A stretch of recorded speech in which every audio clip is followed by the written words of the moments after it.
So, ayan. So, dinner time ko, since wala sila amo, so mag-isa lang akong kakain. Nagluto ako ng bulad. Ito siya, yung nakikita nyo. So, ang partner niya, suka. Wala akong dato puti. So, yung ginamit ko is, apple cider vinegar. So, nilagyan ko lang siya ng minced garlic.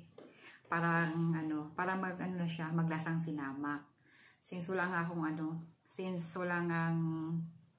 sinamak.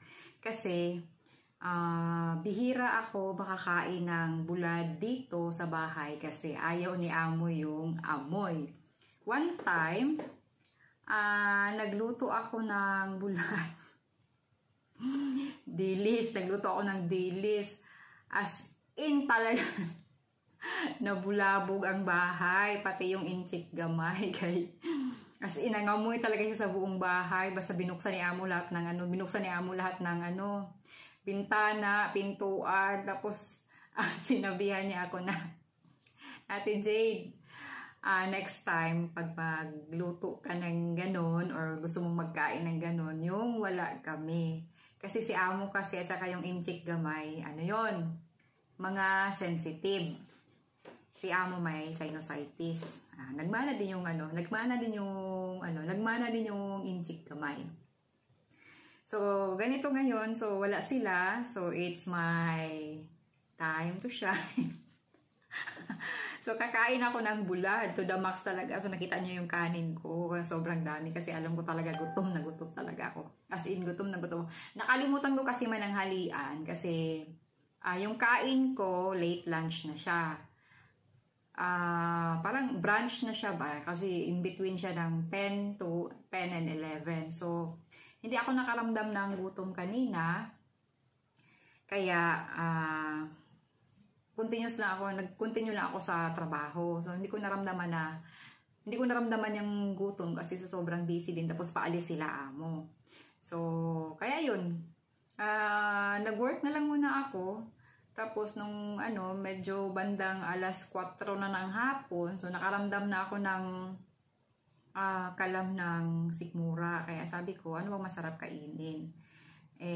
Kumbaga pa, yung nasa loob ng refrigerator namin, nakakasawa namang pabalik-balik na kainin, panay na lang karne. Sabi ko, maiba naman. So, naisipan ko kanina, bumili ng, bulad, tapos niluto ko. Kaya ngayon, lalapangin na natin. So, ito guys, ganito ang, ganito yung buhay namin pag wala si amo. Pwede naming lutuin kung ano yung gusto namin. Pwede ko namang lutuin kung ano yung gusto ko. Pag nandito si amo, wag ko lang lulutuin ang bulad kasi nga,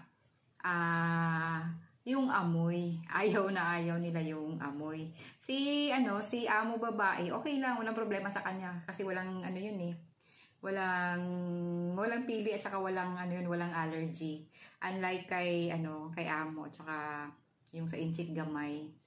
Mga sensitive yung mga pang-amoy niya. Yung mga namin, yung sabon panlabangan namin dito sa damit, walang amoy. Lahat ng gamit namin dito na panglinis, kailangan, pag nandito siya, yung mga hindi matatapang yung amoy. Kung pwede nga lang, odorless, ganun. So, ganun siya ka-sensitive. Kasi once na makaamoy yan siya ng hindi niya gusto, yung kontra ng ilong niya, talagang aatakihin siya ng allergy niya. So, since nandito na nga tayo guys, mga palangga, so samahan niyo akong kumain at alam ko, sarap na sarap ako sa aking pagkain kasi nga matagal na ako hindi nakakain ng bulad. So, ayan lang talaga yung ayan lang yung kakainin ko, bulad at saka yung kanin. So, talagang dinamihan ko na talaga yung kanin para as in lubos-lubusin ko na talaga yung pagkain ko habang wala pa sila. Kasi medyo matagal-tagal lang laman ito siya bago maulit. So, tara mga palangga! Come on! So, kain na tayo. Magkakamay lang ako, hindi naman dapat yan kilano, diba? Tsaka sanay tayo sa kinamay. Diyan tayo nabuhay, diba? Hindi tayo sanay ng mga kutsara, tinidor, at saka yung mga chopstick na yan. Ako nga, nag 3 years na ako dito bago ako natuto mag-chopstick. Nung kumakain kami sa restaurant ng mga amo ko, nagbabaon ako ng sarili kong nagbabaon ako ng sarili kong kutsara at saka tinidor. Nung nasa China kami, yung nanay ni amo babae, kumain kami sa restaurant kumain kami doon sa restaurant ng Hot Pot. Nagtaka na lang kami lahat, ano yung nilabas niya sa bag niya. Yun pala, dinalhan niya ako ng kutsara at saka tinidor kasi nga alam niya, hindi ako marunong mag-chopstick. O, diba? So, ganun sila ka-concern sa akin, diba? Nakakatuwa, diba? Yung mga simpleng gesture lang, alam mo talaga na importante ka sa kanila. Hindi ka iba sa kanila. Diba? O, tama na muna yung chika. Gutom na ako eh. Kain na tayo. Tara! Samahan mo ako. Kain tayo. Okay, dyan lang kayo mga palangga. Kain muna ako ha. Tingin lang kayo dyan. Ang lutong. Sobrang sarap.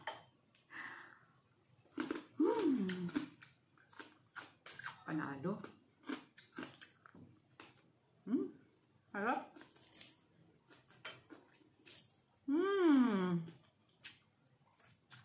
Ayun pati yung mga tinik niya maliliit makain. Ganun sa kalutong.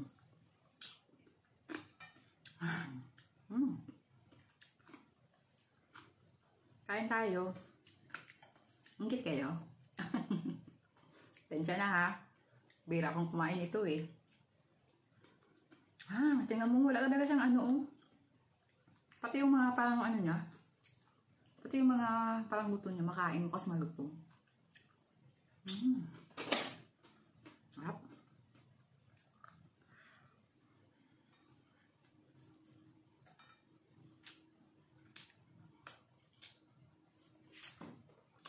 Di ba with matching dila-dila pa yan?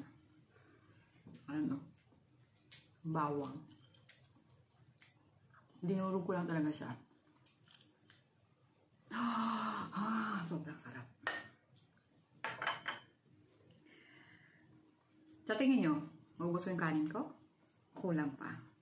Palagay ko nga kulang pa eh.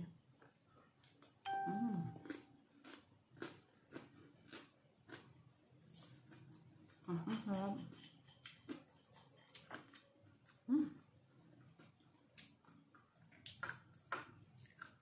To the max as in. Harap na harap talaga. Harap.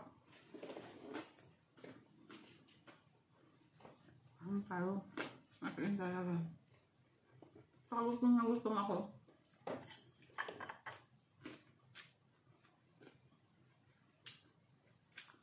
Sabay lang kayo ha.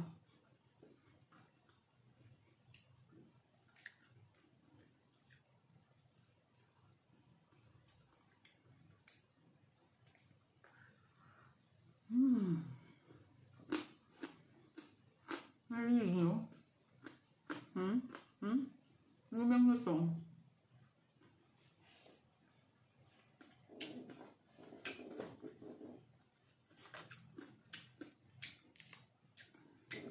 Yung ulo guys. Harap ito.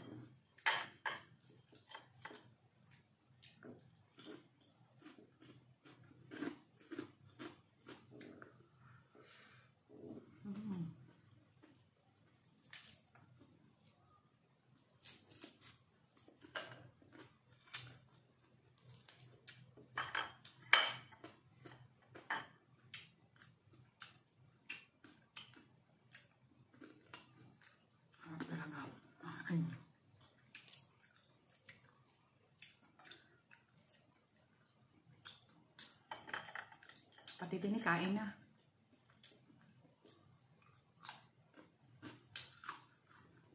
Malutong kasi siya. May pagkaprito. Malutong. Pati yung mga tinik niya. Sobrang lutong. Kaya wala na ita Kumbaga pakain na ito nang itatapon. Hindi pag may sobra bukas. Sa breakfast na naman, di ba? Buntot. Panalo.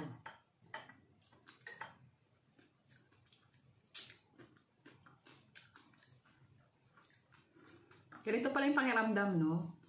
Pag yung yung ano, yung matagal mo nang gustong-gustong kainin, tapos nakakain mo siya, grabe pakiramdam, parang nasa langit.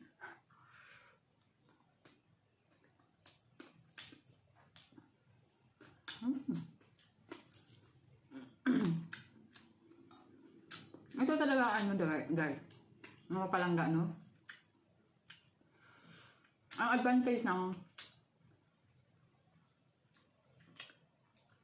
advantage na magkaroon ka ng amo na taga mainland, kasi yun yung sinasabi ko lagi sa inyo, di ba? Lagi silang nasa bakasyon. So marami naman yan silang bahay, kung saan yan sila umuuwi, kung saan sila pumupunta, kung saan nila trip pumunta, doon sila pumupunta. Kaya yan, yung mga helper nila, so naiiwan sa bahay.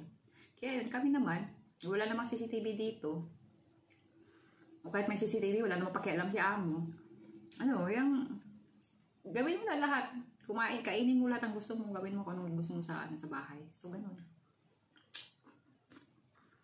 Kaya ako ngayon, hila, niluto ko na. Kapag gusto na kukain, di ba?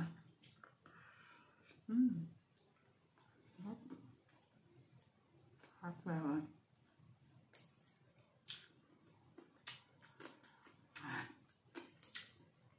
Panalo.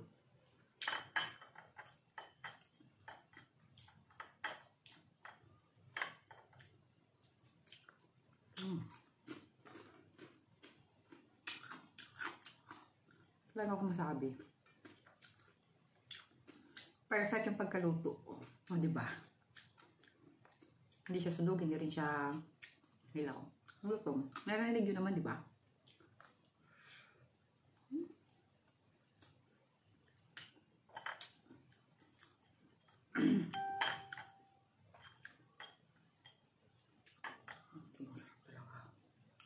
Panalo.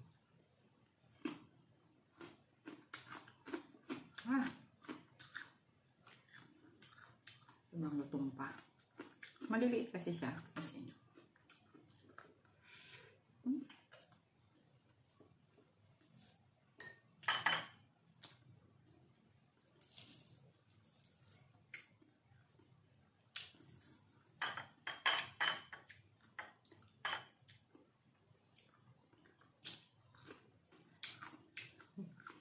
dinner ko siya today, guys. Mga palangga, dinner ko siya. So, kung may sobra ako, hindi pang breakfast naman bukas, diba? Ang ganun lang. Para hindi ka na magluluto. Kahit isang piraso lang, marami ka nang makakain. Sobra. Oh, kita nyo? Ang isang piraso pa lang, halos maubos mo yung kanin ko eh. So, meron pa ako bukas. Pang breakfast ko. Tapos partner lang mo ng kape. Sarap.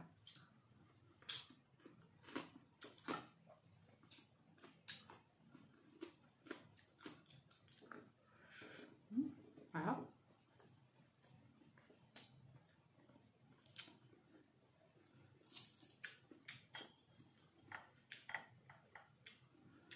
Sarapan ng ang bawang. Ang suka.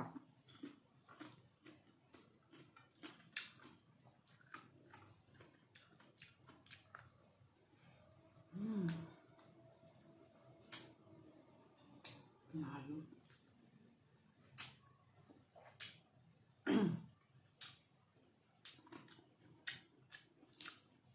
Nalo talaga.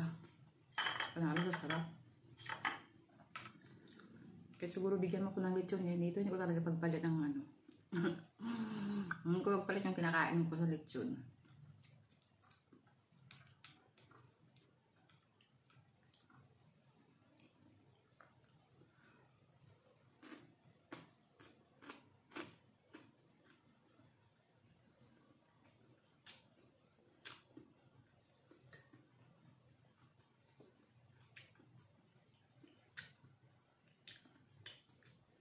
Mulberry juice.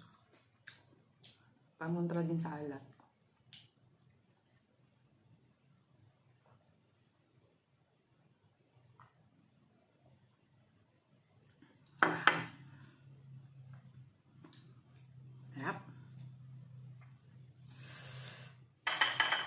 Hindi talaga ako nag-ano. May nakita naman akong sili kanina, kaso lang. Hindi talaga ako kumakain ng manghang.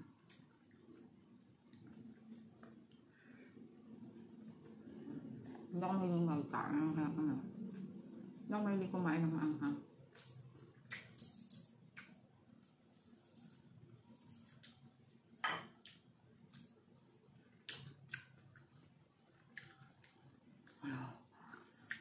Sabi ng kanin ko, oh.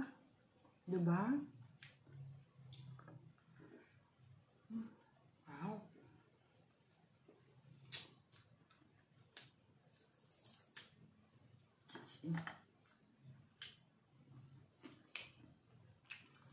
Panalo. Yung tinig ko, konti lang yung tinig na iba na hindi siya malutong. Pero mostly talaga malutong.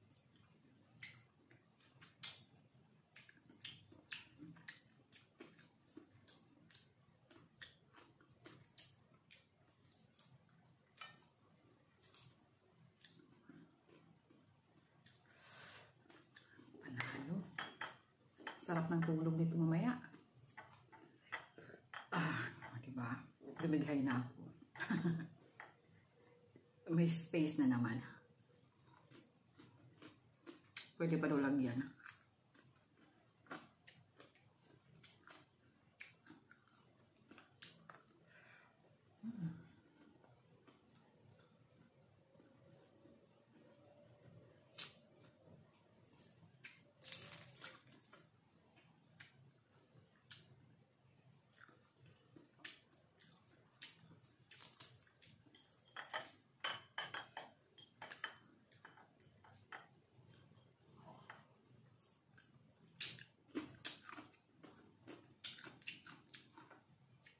Ang sarap pala ng ano, no?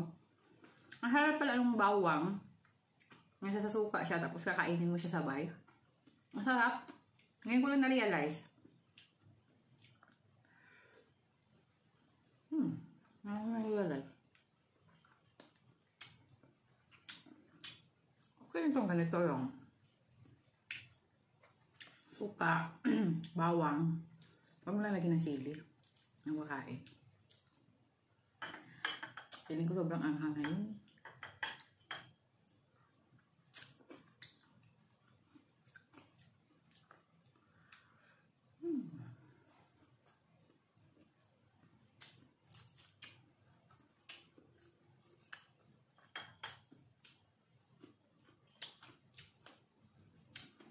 O diba, naubos yung kanin ko. Ang dami. Dami-dami niya kinain.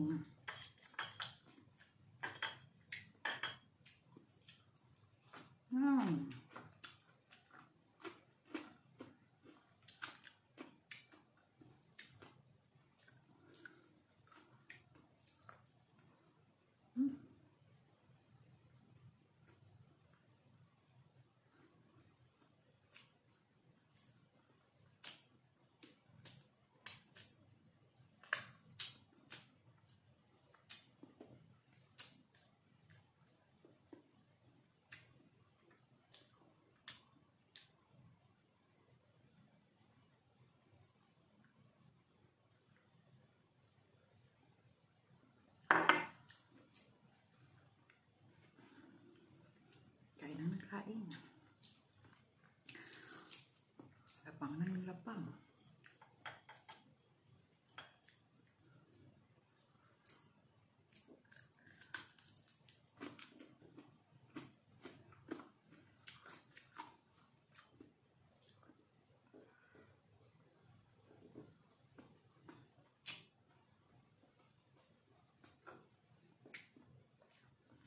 Di ba masarap?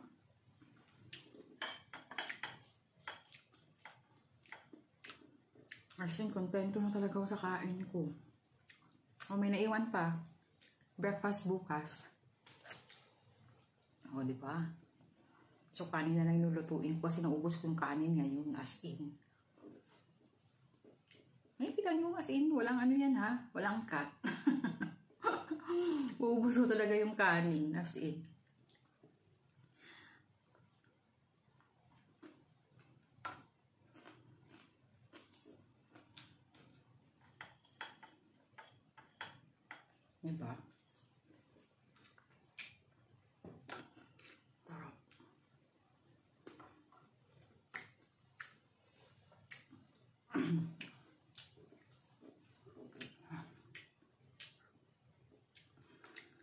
lalo.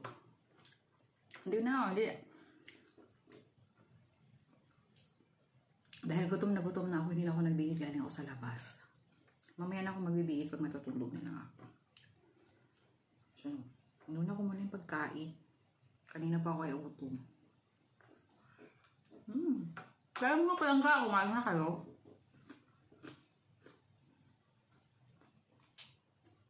Sana kasing sarap din ng kain kung kain, no?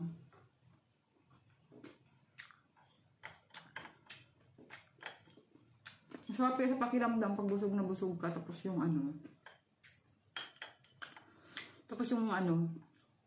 yung nakain mo pa yung gusto mo. Sobrang sarap ng pakiramdam, no? Parang ka nanalo sa loto, no? Bakit kaya gano'n, no? Pag nakain mo, parang parang kagaya sa mga buntis. Pag sumasama yung pakiramdam nila, tapos ibibigay makakain nila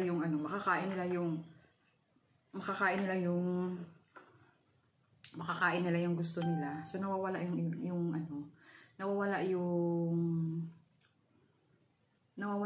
nila, yung sama ng pakiramdam nila. So ganoon din pala tayo, no? Kahit hindi tayo nabubuntis. Pag nakakain pala natin yung natin, yung gusto natin. Rin pala yung pakiramdam, no? Sobrang saya din, di ba? Tapos parang ang gaan-gaan ng pakiramdam. Parang kontento ka, di ba, na nakain mo yung gusto mo. Di ba? Magaya ko ngayon. Gutom na ako kanina. Tapos, bigla ako naisip na gusto ko kumain ng bulad. Ayun, bumili ako. Bulad or tuyo, di ba? Sa Tagalog. Bumili ako. Pagdating, niluto ko. Pag-alis ko kanina, nagsaing na ako. So, naka-keep warm lang yung rice cooker. Ang pagbalik ko, niluto ko yung bulad. Ayan na. Nilantakan ko. Ubus yung kanin. Andyan pa yung tuyo. So, breakfast ko na siya bukas. No, diba? Ganun lang. Ganun kasimple. Kaya nila ako nagluluto.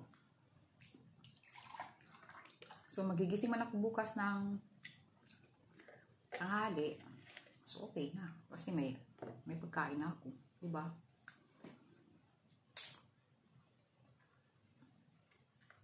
Ang sarap.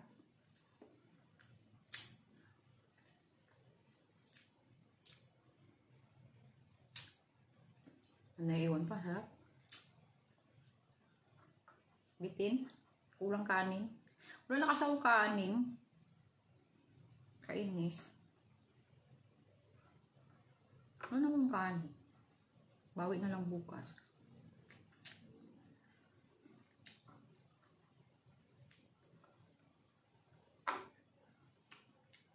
Wala. Sino ba? Gusto ko pa kumain. Ano ang kanya? Hay, naku mga palangga. Kainis. Hindi ko kasi wala. Yan ang sinasabi ko, diba? Alam nyo, hindi ko talaga plano, hindi ko plinano na magbili ng bulad. Naisipan ko na lang kanina na gusto kong kumain. Nung nakaramdam na ako ng gutom.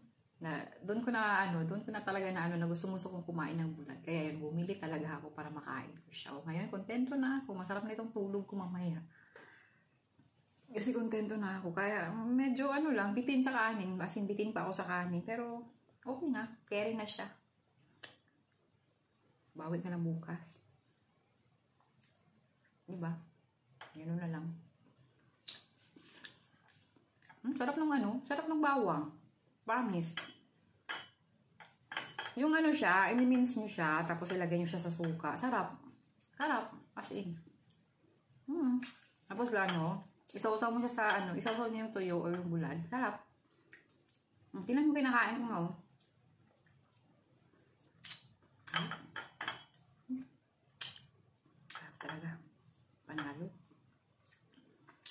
Kawawa, no? Nabitin sa kanin. Yung suka yung nilanta ka.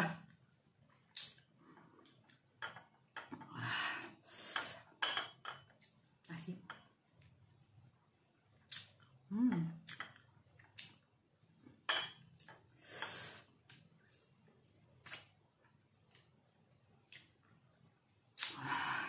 Panalo.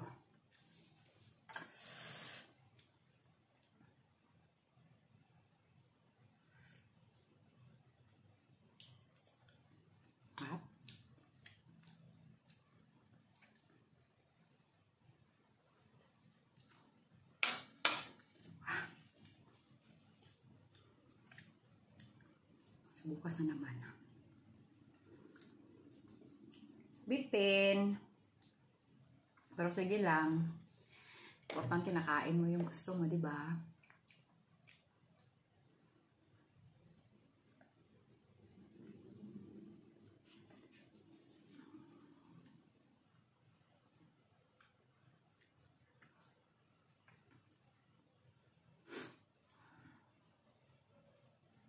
Parang gusto ko pang kumain. Wala nang kanin.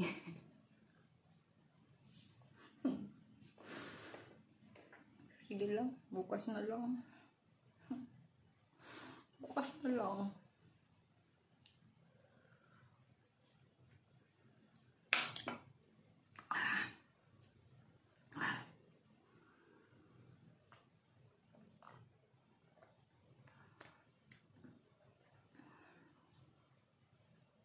Sobrang asin ng suka.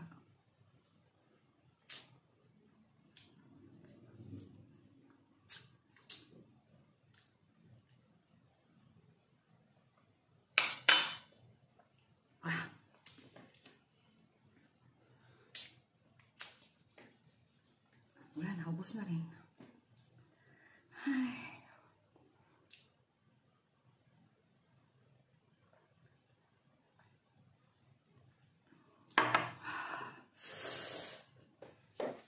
Panalo.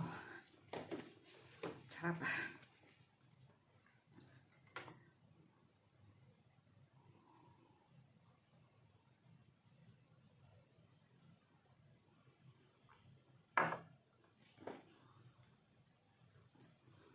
So, ayun nga palangga, no? Mga palangga ko, yun nga yung dinner ko. So, kontento ko sa kain ko. Bitin nga lang yung kanin, pero okay na. Carry na rin. Makakatulog na ako ng mahimbing. Sobrang busog. Tapos, kontento ako kasi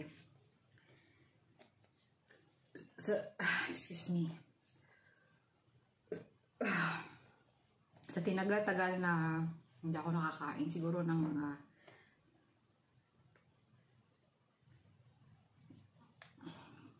hindi naman sabi sobrang tagal, mga 3 months siguro, mga ganon, or 4 months na hindi ako nakakain ng tuyo or ng bulad. Tapos hindi rin kasi ako, hindi na kasi rin ako lumalabas nakasama yung mga kaibigan ko. Kasi, kung lumalabas sana ako, nakasama ko yung mga friendship ko, di nakakakain sana ako nun. Kasi, mostly talaga, nagdadala sila ng mga tuyo, mga sardinas, gano'n, ng mga pritong isda. So, kaya yan. Pag andun ako sa mga kaibigan ko, nakikikain ako ng mga pagkain nila. Lalo nyung wala dito sa bahay, yung kinakain ko pag nasa labas ako. So, ganon. O, diba? Sarapan ng kain mo, libre pa. Pakapala na ng mukha, te. Hindi nakatipid ka pa ng 50 sa pagkain mo. Oo nga, 50 sa pagkain pa lang yun. Iba pa yung pag hindi ka pa nakabaon ng tubig mo, hindi ka pa nakabaon ng sarili mong soft drinks, edi bibili ka pa ng soft drinks, bibili ka pa ng tubig, kung magkano pa, nasa 20. O, tapos ngayon kung halimbawa nakikain ka na dun sa mga kaibigan mo, nakain mo pa yung mga yung pagkain na gustong-gusto mo, yung inaasam-asam na kakainin, hindi, nalibre ka pa ng 50 mo, o diba? Tipid. Pakapala ng mukha. Ganun ang technique. para makatipid at masarap ang kain. Peace. Okay, ilan pa lang ang mapalangga. So, puputulin ko na muna yung aking pakikipagtsikahan sa inyo. Kasi magliligpit na rin ako. Pakiramdam ko busog na rin naman ako. Pero yun lang. May pakiramdam na bitin. So, ganon. Pero busog na ako. Nakita nyo naman yung kanin ko, diba? Sobrang dami. So, lahat ng sinain ko, naubos ko. Ganun. So, bale, dito na muna, hanggang dito na muna yung chikahan natin.